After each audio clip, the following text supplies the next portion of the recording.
বন্ধু তুই কেমন আছিস? আমি এতবার অপমান করি তারপরে তুই চলে আসিস। এটা হচ্ছে ভালোবাসা।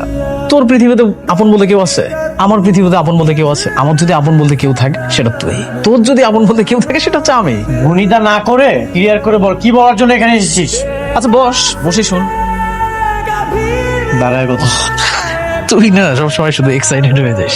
তোর প্রথম স্ত্রী মেঘলা আর তোর অনাগত সন্তানের দায়িত্ব নিতে যাচ্ছি। আর বন্ধু হিসেবে আমার একটা দায়িত্ব আছে না বল? আর ওর সন্তানের তো আবার একটা পরিচয় লাগবে।